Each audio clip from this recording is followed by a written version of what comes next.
Boa noite a todos. Primeiro eu falo um pouquinho fora do microfone em respeito às pessoas com deficiência visual. Agora nós já fazemos o uso do microfone. Isso porque o cego, ele vê com o ouvido, né? Então é preciso que nós falemos fora do microfone, porque o cego vai saber aonde é que está a pessoa que está palestrando. Então, dito isso, eu gostaria de agradecer, claro, em primeiro lugar, aos nossos donos da casa, aos nossos governadores presentes, ao nosso presidente, a todos os amigos que vieram aqui nos prestigiar, ouvir essa sustentabilidade humana. Então, para vocês, eu estava até comentando agora com o nosso presidente, o ambiente maravilhoso que eu senti aqui. Olha, eu estou me sentindo assim tão à vontade, parece até que eu conheço todos vocês. Eu estou muito bem, muito obrigada por esse astral que vocês têm, por essa energia muito maravilhosa. Bom, o tema que eu vou falar hoje é sobre sustentabilidade humana. Mas antes de eu começar, eu gostaria de deixar uma pergunta no ar, para que não fosse respondida agora, não. Para que vocês comentassem com a família, com o travesseiro e, se for preciso, até mesmo com o espelho. Então a pergunta é a seguinte: você compraria para uma criança de suas relações um boneco com deficiência? Muito bem, o tema que eu vou falar hoje é sustentabilidade humana. Nós falamos hoje em dia, a palavra está na moda, sustentabilidade. Sustentabilidade, né? Tudo aquilo que nós temos longa duração, tudo aquilo que se perpetua no tempo, e a gente fala em desenvolvimento sustentável, nós falamos em solução sustentável, tudo é sustentável, mas a gente não fala na sustentabilidade humana.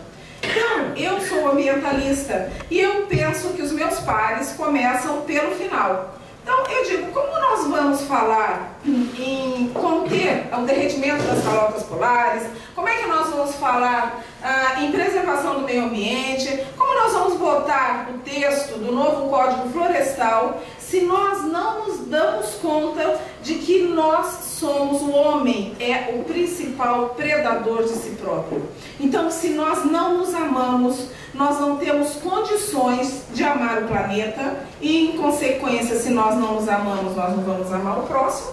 E o planeta está dessa forma como nós estamos pegando agora, tentando salvar, tentando tornar as coisas hoje sustentáveis depois que elas já estão derretidas. Então, nós vamos tentar retroceder, né, no tempo. Então, eu digo o seguinte, como é que eu cheguei nesse tema sustentabilidade humana? Por que eu falo isso?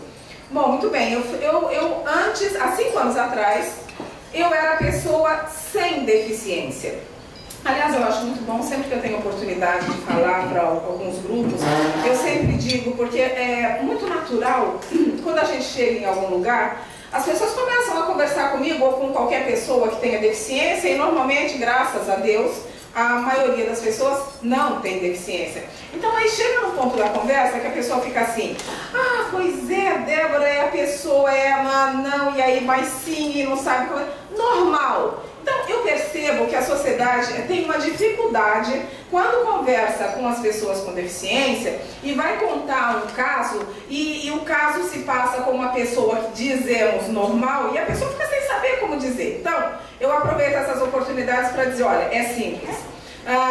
Depois da Convenção sobre os Direitos da Pessoa com Deficiência, que é o único documento internacional com status de emenda constitucional, a terminologia correta é pessoa com deficiência. No contraponto, são pessoas sem deficiência. Então, a gente não diz pessoa normal, porque quem é normal? O que é ser normal? Então, a gente diz de um lado pessoa com deficiência e de um outro lado pessoa sem deficiência. Pois bem, quando eu era uma pessoa sem deficiência, eu não via tanto quanto eu vejo hoje, depois que eu perdi o sentido da visão.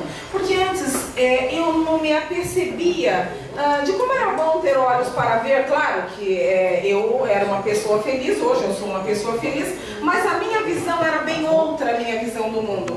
Depois que eu fiquei uma pessoa com deficiência, eu passei a perceber coisas que é óbvio, eu não percebia antes, como por exemplo, a discriminação, ela é uma realidade, ela é um fato, então ela não está nos livros, ela está desde o momento que eu desço com o Jimmy para fazer as primeiras necessidades do dia, nós já somos trombados, nós já somos desrespeitados, as pessoas não têm a menor solidariedade, o ser humano já acorda estressado, ele já acorda se batendo.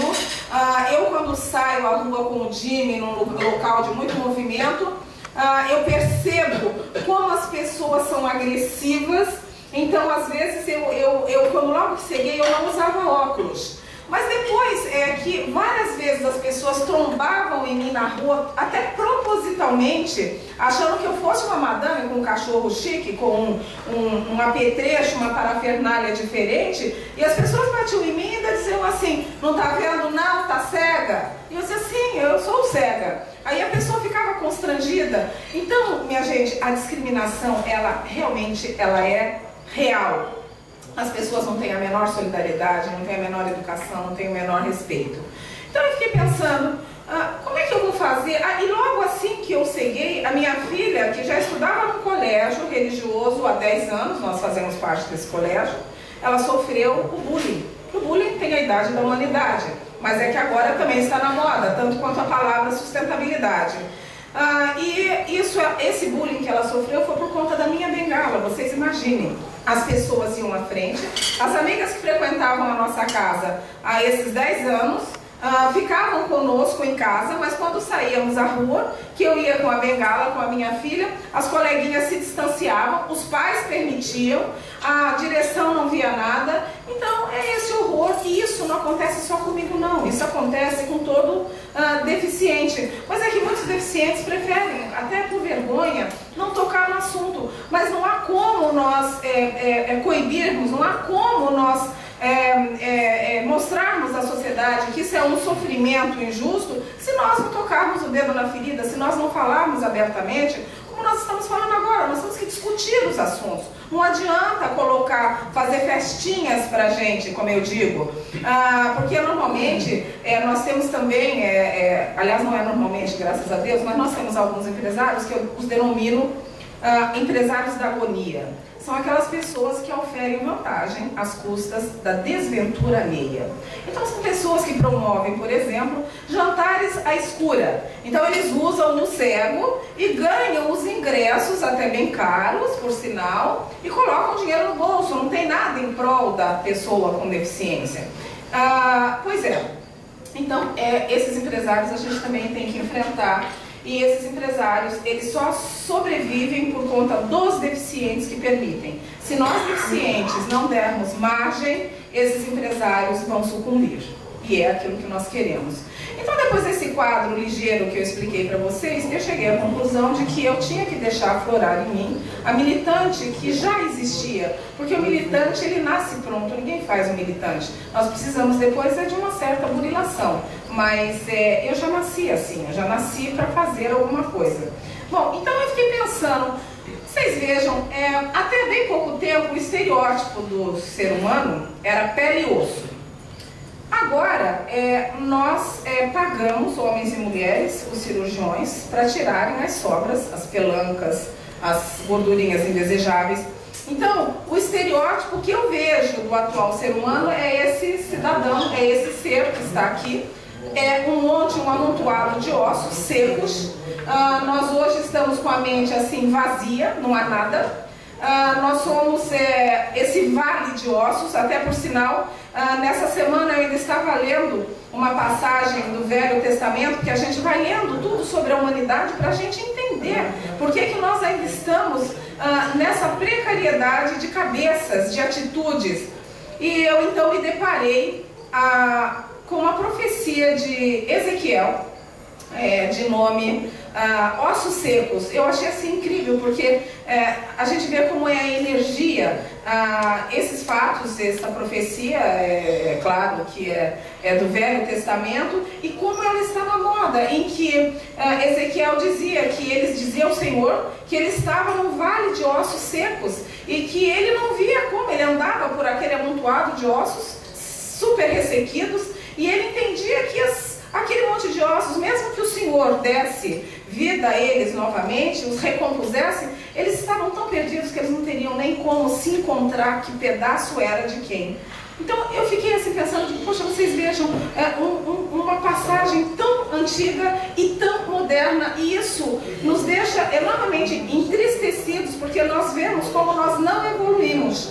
Então o ser humano atual é esse esqueleto, a meu ver. Nós temos o cérebro vazio, nós somos enlatados, mães hoje cultivam dentro das suas filhas, que às vezes nem têm esse dom, mas querem que sejam modelos.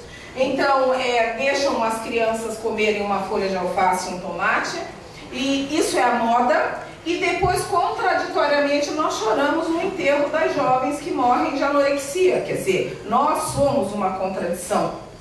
Então, vocês vejam que nós temos que despertar, nós temos que acordar, nós não podemos nos deixar engessar pela indústria da moda. Quer dizer, as pessoas que vestem acima do manequim 40 já são tidas como gordos, portanto, discriminadas. Aí então discrimina o gordo, discrimina o cego, o cadeirante, discrimina o idoso que trabalhou a vida inteira em prol do planeta, em prol do nosso progresso, que construiu o presente com o seu trabalho, então também são discriminados. Né? O negro é discriminado. Quem nunca ouviu falar? Aquele negro preto, quando não sê na entrada, sê na saída. Lá vem aquele velho decrépito, aquela ceguinha, aquele aleijado vai passando. E nós vamos deixando que essas coisas aconteçam. Muitas vezes a gente nem fala nada, porque nós nem sabemos o que dizer. Nós ficamos até com vergonha. Mas também isso é possível da gente, é fácil, aliás, de nós entendermos, porque isso vem das civilizações, da nosso início da civilização.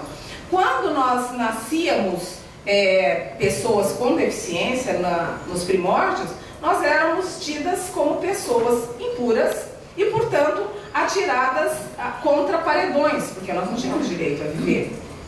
Mais tarde, então, a evolução, né, evoluindo os tempos, então nós éramos largados pelas escadarias das igrejas.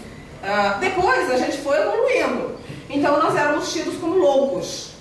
E agora, até bem recente, nós tínhamos a roda dos enjeitados, onde nós éramos depositados e ficávamos torcendo para que ela girasse para dentro de algum convento que fosse generoso conosco. Então, é secular a discriminação. Então, nós preconcebemos que a pessoa com deficiência, ela é um ser incapaz. E como nós preconceituamos, em seguida nós discriminamos. Então é preciso que nós tenhamos essa humildade de rever esses nossos pensamentos. Então eu acho que esse estereótipo desse monte de ossos aqui, vazio, esse crânio vazio, eu como ambientalista, eu fiz assim uma conexão. Eu digo, nós temos que lançar uma campanha que eu conto com vocês, rotarianos. A minha campanha seria sustentabilidade humana. Sustentabilidade humana. O projeto é reflorestando os cérebros. E a frase a ser trabalhada, meus amigos, é: quero meu cérebro verde.